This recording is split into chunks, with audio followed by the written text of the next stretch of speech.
Behold the latest military news update. This is AFP Community News, hosted by Rob Susan every 12 noon, Mondays to Fridays. Only here on DWDD Armed Forces Radio. One AFP for a stronger Philippines. Philippine Navy asserts right to maintain BRP Sierra Madre in Ayungin Shoal. Military troops discover enemy lair in South Cotabato. PBBM distributes 190 million pesos El Nino assistance to Cagayan Valley. Lawmakers appeal for total ban on pogos.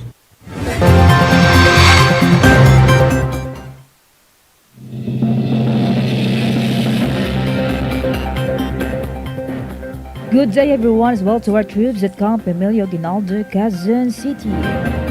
Today is Tuesday, June 11, and we will bring you the latest news from the armed forces and other information around the Philippines. I am Rob Susan for AFP Community News.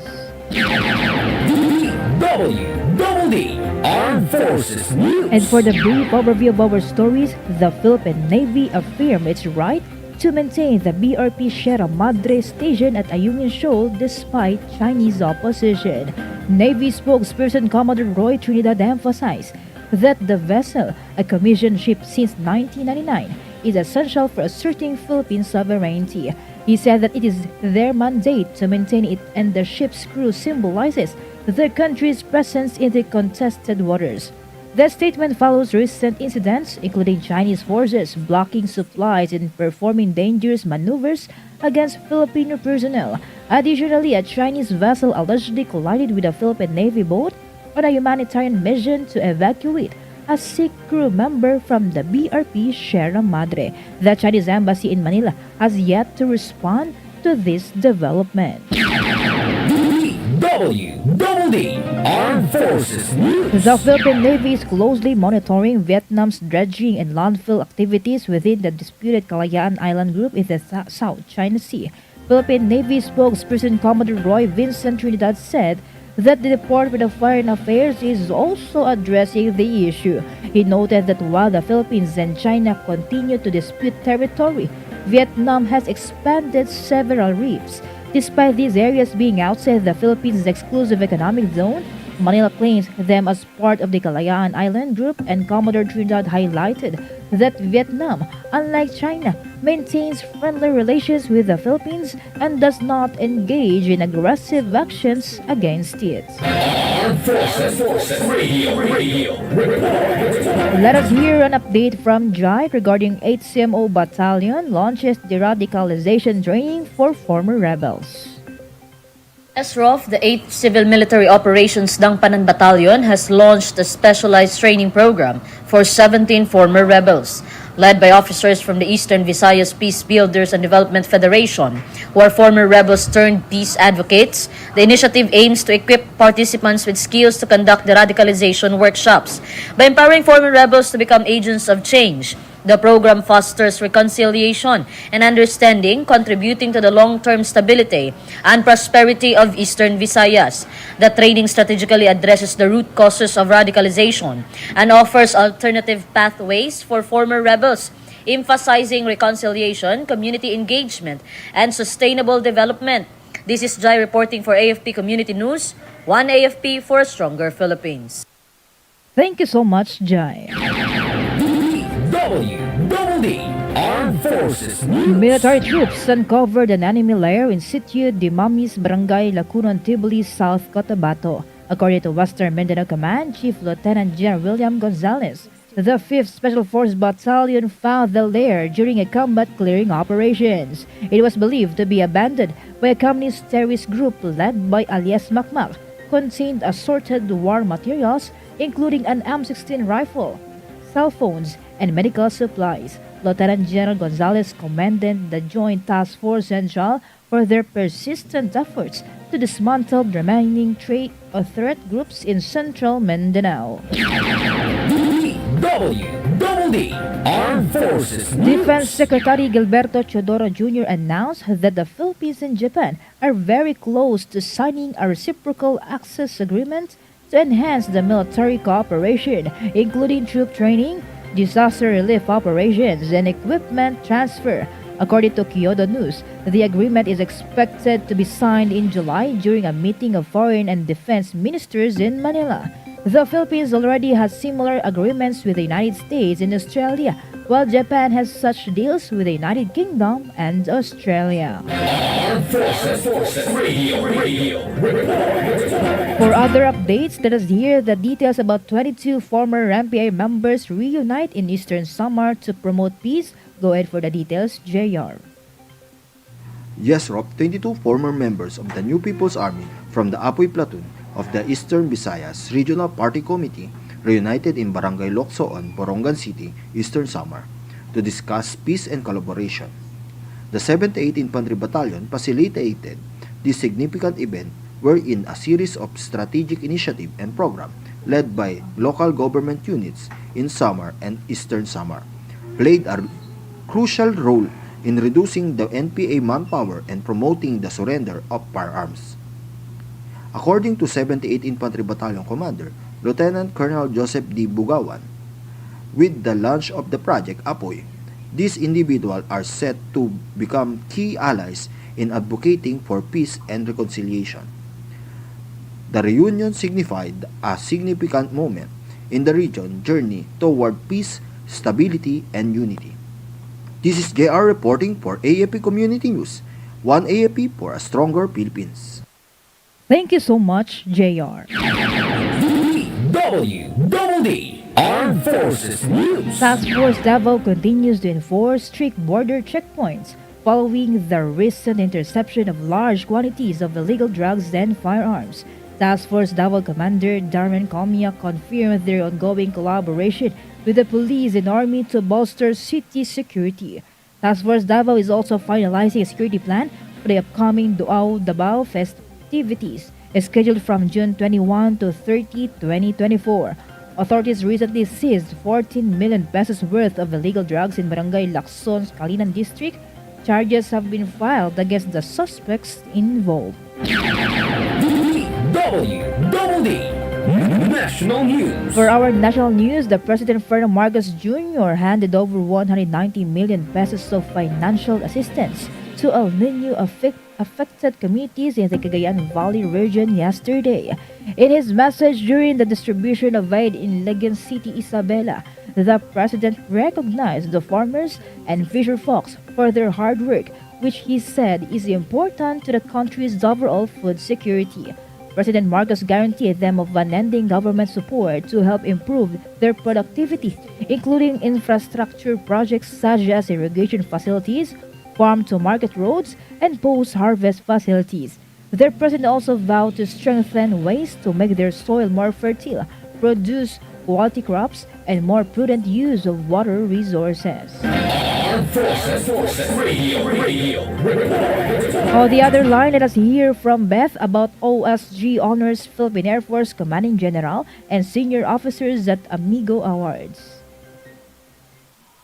Philippine Air Force Commanding General Lieutenant General Stephen P. Parino and other senior Philippine Air Force officers were honored for their support to the Office of the Solicitors General. First Lady Luis Aranita Marcos led the awarding ceremony of the second Amigo Award of the OSZ at the Grand Plaza Ballroom, Sofitel Philippine Plaza, Manila. She was joined by Senate President Senator Francis Chis Escudero and Solicitors General Minardo Guevara. The Amigo Awards, established in 2023, are part of the OSG's 123rd anniversary celebration. This is Beth Taniete reporting for the AFP Community News, one AFP for stronger Philippines. Thank you so much, Beth Taniete. DWDD National News. For other development stories, several lawmakers are calling for a total ban of Philippine offshore gaming operators in the country due to its proven criminal activities. Surigao del Norte's 2nd District Representative Robert A. Barber said that since he delivered a privileged speech in 2017 to expose the nefarious activities of the Pogos, nothing has changed and the criminal activities turned even worse. However, Barber said China and Chinese legitimate businesses and investors are welcome but not those being deliberately dumped as if the country is a junkyard for its waste products of illegal gambling, drugs, and criminal syndicates. Moreover, Cagayan de Oro City 2nd District Representative Rufus Rodriguez also supported the proposal to ban the pogos. DWDD National News. The Department of Agriculture is planning to use drone technology to assist farmers in planting palay for the wet season. According to DA Undersecretary for Rice Industry Development Christopher Morales, the move will increase efficiency in dispersing seeds, fertilizers, and other farm inputs using a farm layout mapping. Morales explained that through the drone technology, farmers can set the rate of spacing, which can minimize the wastage of used farm inputs.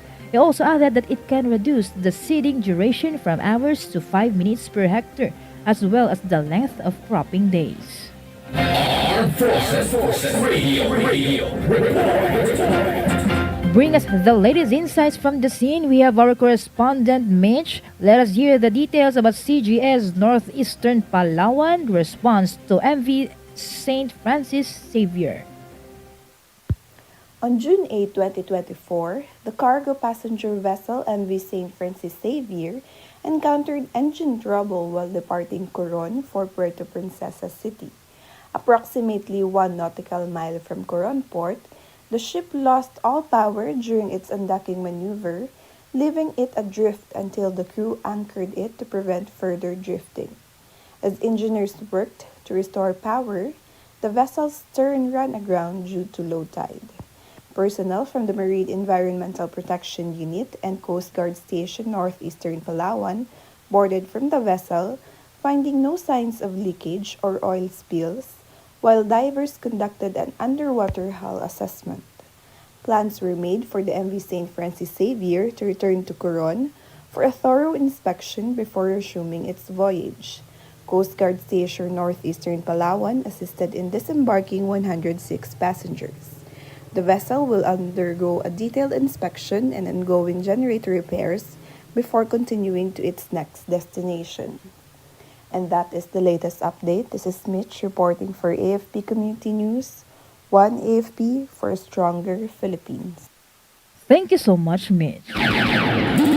DWDD National News. The Bureau of Fire Protection said that 2 billion pesos funds released by the Department of Budget and Management will be utilized in addressing the absence of fire stations and fire trucks in different towns across the country.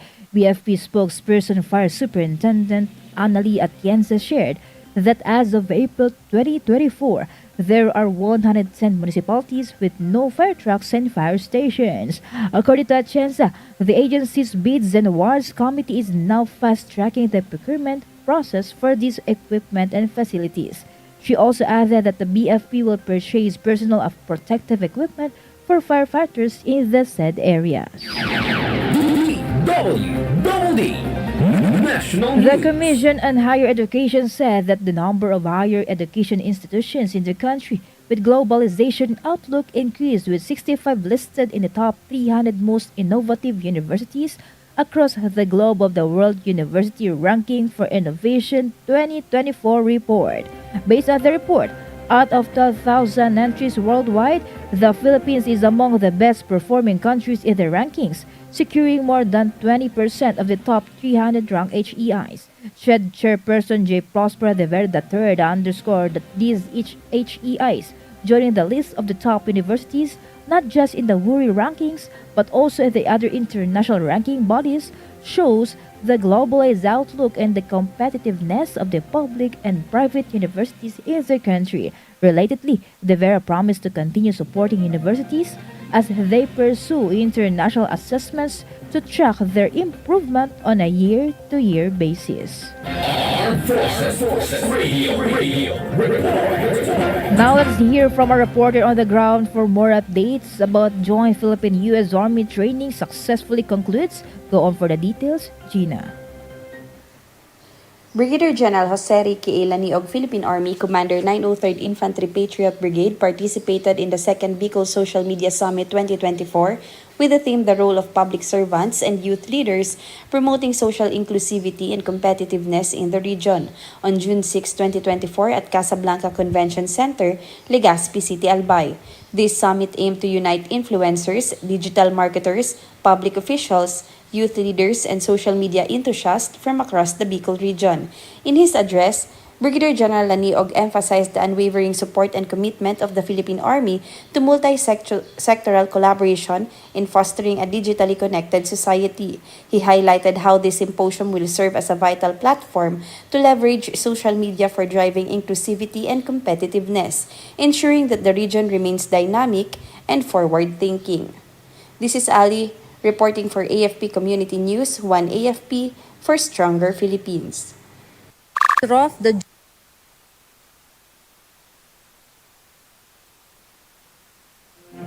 Thank you so much, Ali. Armed Forces Radio Report. Let us now accept the report from Gina about the joint Philippine-U.S. Army training successfully concludes. Go in for the details, Gina. Joint training between the Philippine Army and United States Army Pacific, known as the Joint Pacific Multinational Readiness Center Exportable, successfully concluded at Fort Magsaysay, Palayan City, Nueva Ecija yesterday. Philippine Army Chief Lieutenant General Roy Galido thanked U.S. Army 25th Infantry Division Commanding General Major General Marcus S. Evans for the continued support in capability development and capacity building through education. He also emphasized that the exercise strengthened the relationship between the two armies in addressing the evolving security landscape. The JPMR-CX exercise provided an opportunity for both Filipino and American soldiers to engage in scenarios that tested their ability to conduct large-scale combat in various environments. This is Gina reporting for AFP Community News, 1 AFP for a Stronger Philippines. Thank you so much, Gina. DWDD National News. For other news, the Metropolitan Manila Development Authority opened the free registration for its Motorcycle Academy in the two-day government caravan at Rizal Park in observance of the 126th Independence Day.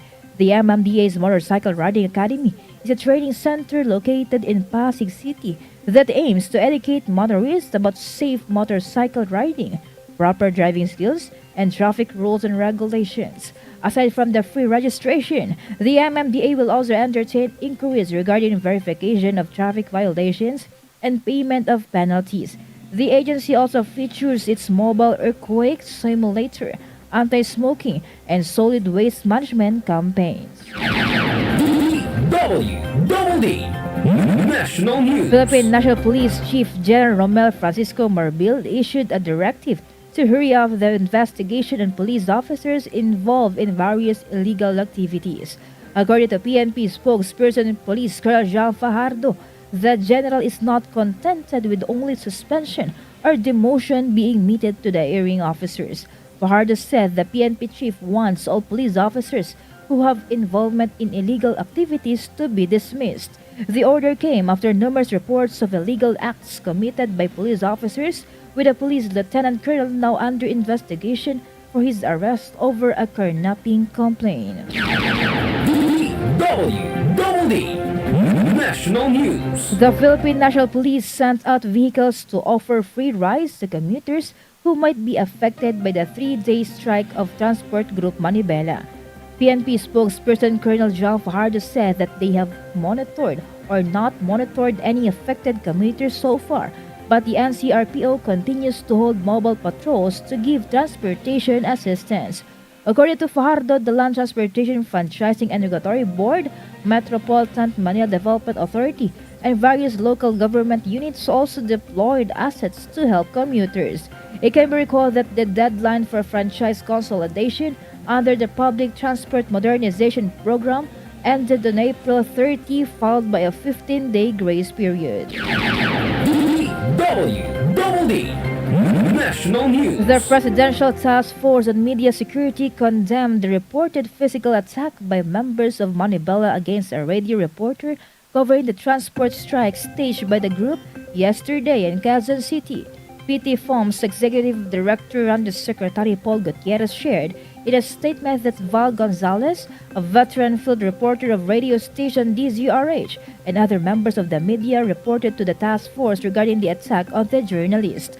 According to Gutierrez, Gonzalez was punched in the waist at least twice by a member of Manibela for no apparent reason while doing his field report along East Avenue.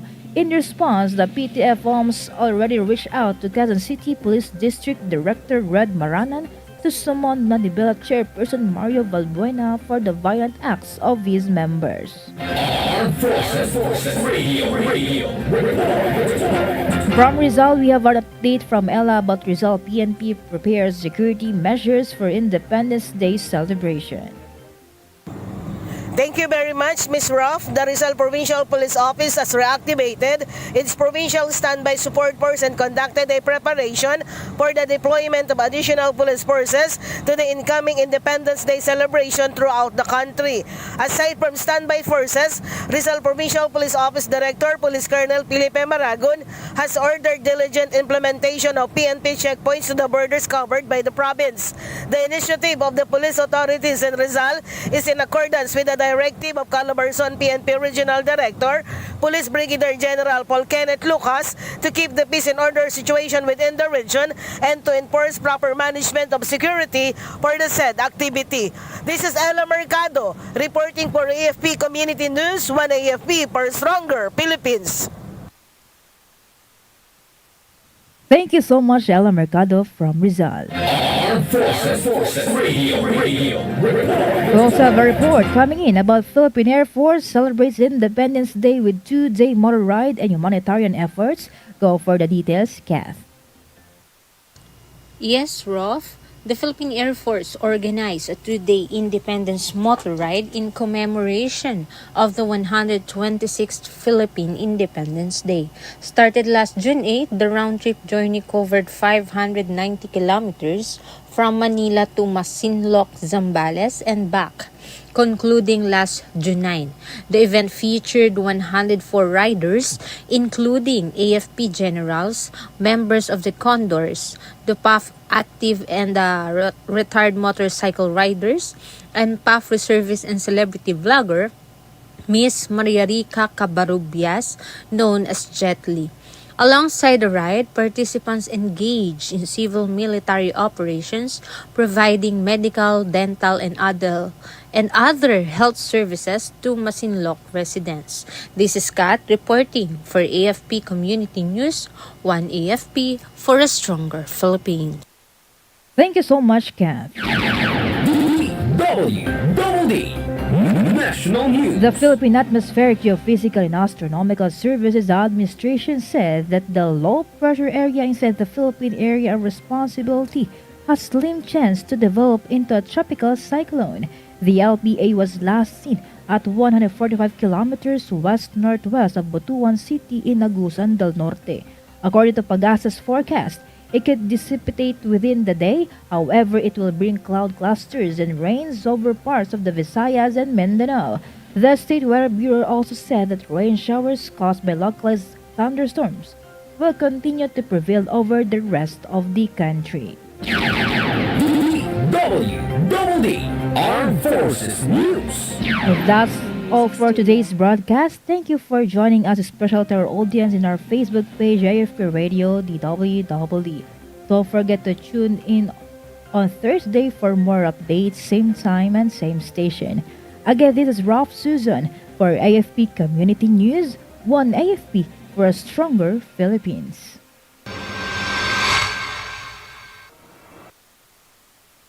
Kayo ay nakatutok sa DWDD AFP Radio. Kami po ay kasapi ng KBP, Kapisanan ng mga Broadcast